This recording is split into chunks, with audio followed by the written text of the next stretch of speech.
Hello everyone. आज की इस वीडियो में हम मैथ्स का पेपर जो अभी अर्धवार्षिक परीक्षा का हुआ उसका दूसरा क्वेश्चन सरल करने वाले हैं। पिछले वीडियो में अपन पहला क्वेश्चन कंप्लीट हल कर लिया था। इस वीडियो हम दूसरा और तीसरा क्वेश्चन हल करने वाले हैं। तो देखिए, बिना देरी किए अपने वीडियो की शुरुआत करते हैं। क्वेश्चन दे रखा है दूसरा, रिक्त स्थानों की पूर्ति करें। पहला सवाल क्या है इसमें, रेखा a1x plus b1y plus c1 बराबर तथा a2x plus b2y plus c2 में यदि a1 बटा a2 बराबर b1 बटा b2 बराबर c1 बटा c2 हो तो रेखाओं के हल होंगे। देखो ये क्वेश्चन है ना, मैं आपको पहले करवा भी चुका हूँ। ये अर्धवार्षिक परीक्षा में पूछा भी गया है। अब देखो इसके एक बारे में आपको मैं बता दूं। ये तीन कंडीशन होती हैं। कौन सी? a1 बटा a2 बराबर नहीं होता b1 बटा b2 बराबर नहीं होता c1 बटा c2, तो रेखाएं प्रतिच्छेदित करती हैं और उसका एक हल होता है।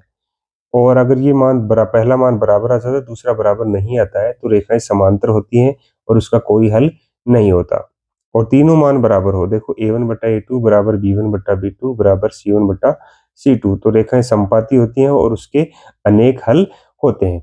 तो अपना ये जो क्वेश्चन है उसमें भी यही पूछा गया है कि तीनों मान बराबर हैं तो क्या होंगे, इसके अनंत हल होंगे। ठीक है। फिर दे रखा है वृत्त के किसी बिंदु पर स्पर्श रेखा स्पर्श बिंदु से जाने वाली त्रिज्या पर होती है, तो इस पर वो हमेशा लंबवत होती है, याद रखना इस बात को। घड़ी के मिनट की सुई द्वारा 1 मिनट में बनाया गया कोण होता है। देखो घड़ी की मिनट की सुई है ना, वो एक पूरा चक्कर तय करने में यानी 60 मिनट में 360 डिग्री का कोण बनाती है। तो 1 मिनट में कितना बनाएगी? 360 में 60 का भाग लगा दोगे तो यानी 6 डिग्री का कोण बनाती है। 1 मिनट में कितने का बनाती है? 360 में क्या करना है आपको? 60 का भाग लगाना है। कितने का भाग लगाना है? क्योंकि 60 मिनट में 360 का बनाती है, तो एक का निकालने के लिए आपको 60 का भाग लगाना पड़ेगा। तो जीरो से जीरो कट जाएगा, 6 का भाग 36 में जाएगा, तो वो आ जाएगा 6। फिर है शंकु का आयतन। शंकु का आयतन का सूत्र क्या होता है? 1/3 pi r square h. Next question है, किसी वृत्त के किसी व्यास के सिरों पर खींची गई स्पर्श रेखाएं होती हैं। देखो वृत्त के व्यास होता है ना, उसके सिरों पर खींची गई स्पर्श रेखाएं हमेशा समांतर होती हैं। क्या होती हैं? समांतर होती हैं। फिर है अगला क्वेश्चन, ये भी बहुत बार मैंने आपको बताया। 3 गुणा माध्य बराबर बहुलक प्लस माध्य, यहाँ क्या होगा? 2 गुणा माध्य होता है। 3 गुणा माध्य बराबर बहुलक प्लस 2 गुणा माध्य। जो अगला क्वेश्चन है देखो 3 नंबर, इसमें पहला सवाल है देखो 3 नंबर के अंदर, 3825 के अभाज्य गुणनखंड ज्ञात कीजिए। तो 3825 के अभाज्य गुणनखंड करने के लिए मैं आपको सवाल सरल करके बताता हूँ। 3825, इसमें देखो 2 का भाग तो जाएगा नहीं, 3 का भाग जाएगा। कितनी बार? 1 बार। 8 में 2 बार, फिर 2 बच गए। 22 में 7 बार, 1 बच गया। 15 में 5 बार, फिर 3 का भाग लगाते हैं 4 बार, 2 बार, 1 बच गया। 15 में 5 बार। अब देखो 3 का भाग इसमें नहीं जाएगा, क्यों नहीं जाएगा वो भी बताया जाएगा। फिर 5 का भाग लगाएंगे, 8 बार जाएगा।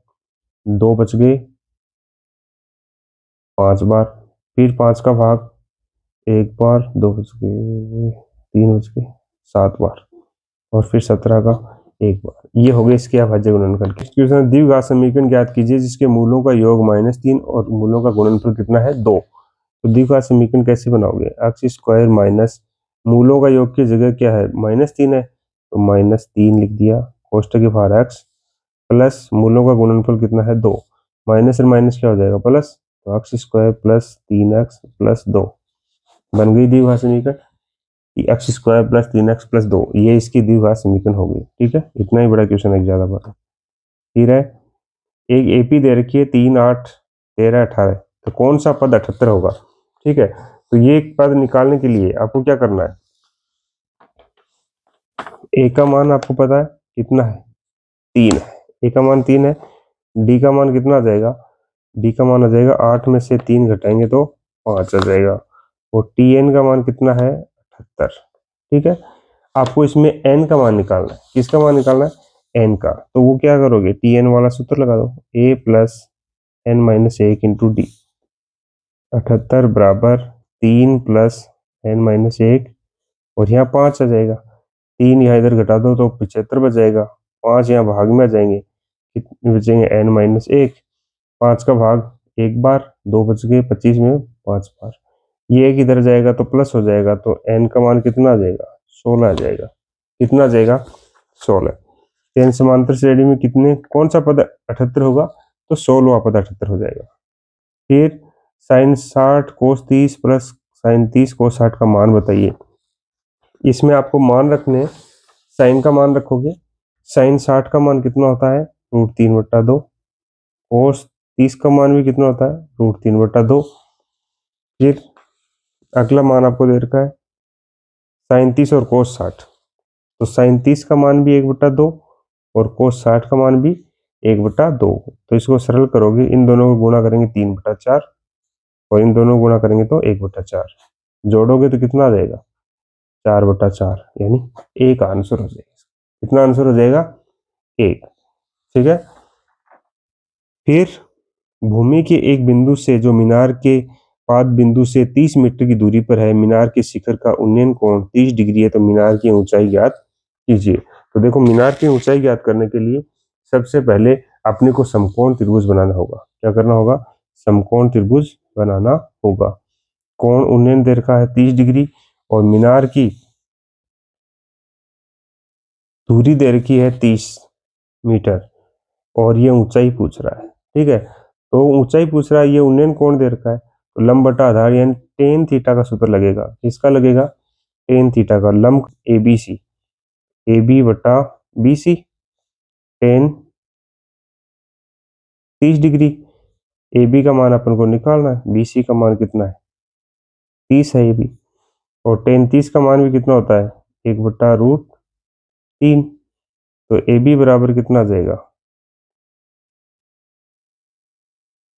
30/√3 बराबर ए बी। तो वो 30 याद। अब क्या करना, √3 का ऊपर नीचे गुणा कर दो, तो कितना हो जाएगा, ये 30/3 3 से काट देंगे, 10√3 बराबर ए बी। कितना आ जाएगा, 10√3 ए बी का मान। तो ये इसका आंसर हो गया। तो ये हो गया अपना दूसरा और तीसरा क्वेश्चन। अब नेक्स्ट वीडियो के अंदर इसके नेक्स्ट जो क्वेश्चन बचे हुए हैं उनको अपन हल करने वाले हैं। तो मिलते हैं कल नेक्स्ट वीडियो में। तब तक के लिए जय हिंद, जय भारत।